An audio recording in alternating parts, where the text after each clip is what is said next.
Olá, sejam muito bem-vindos. Hoje a gente vai mergulhar a fundo em dois dos versículos talvez mais impactantes de todo o Novo Testamento. Romanos capítulo 1, versículos 16 e 17. E a grande questão que vai guiar nossa conversa é, afinal, que poder é esse que está nessas palavras e por que mesmo depois de tanto tempo elas continuam transformando vidas?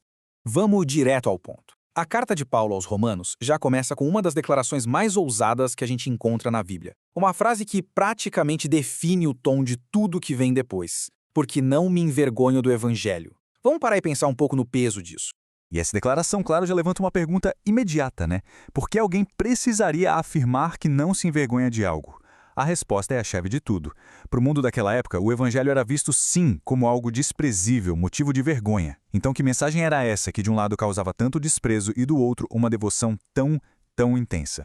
Então, vamos começar por essa primeira parte, essa declaração audaciosa. Para a gente entender de verdade por que essa afirmação era tão corajosa, a gente precisa voltar no tempo, entrar no contexto em que Paulo escreveu isso, num mundo que olhava para a mensagem cristã com muita desconfiança, para não dizer com desprezo.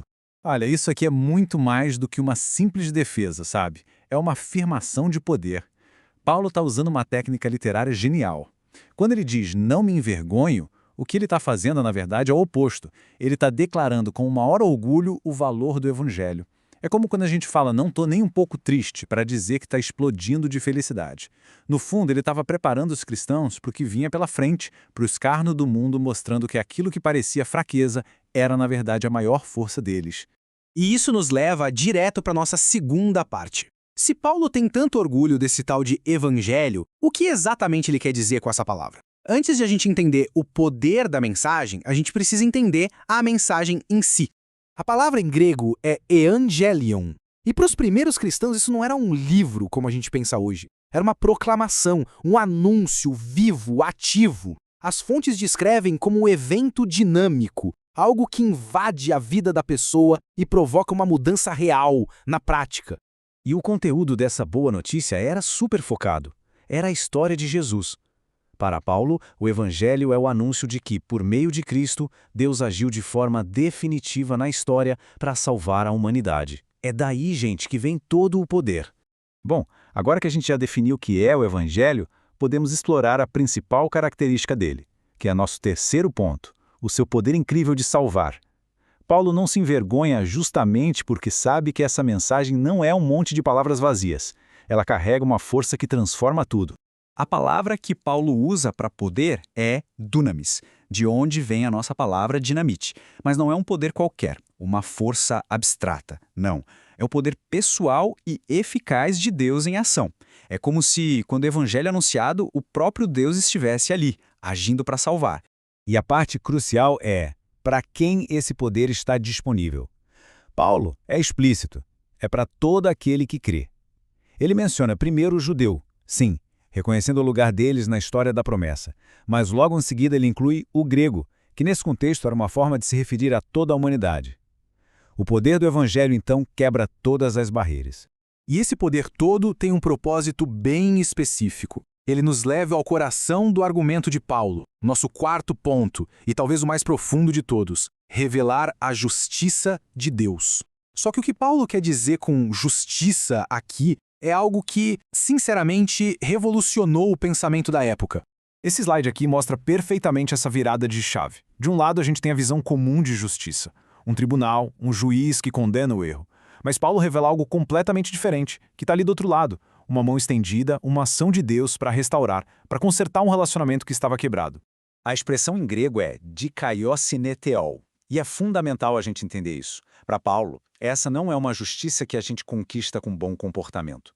É uma justiça que vem de Deus. É um status, uma condição de estar bem com Ele, que é dada como um presente que a gente não merecia. Então, como é que essa justiça funciona? Primeiro, ela é um dom. Segundo, ela é revelada, ou seja, Deus a torna conhecida através da mensagem do Evangelho. Terceiro, o objetivo dela é totalmente relacional, curar essa separação entre Deus e a humanidade. E por último, ela é recebida de um jeito muito específico. E aqui a gente chega no nosso quinto e último ponto.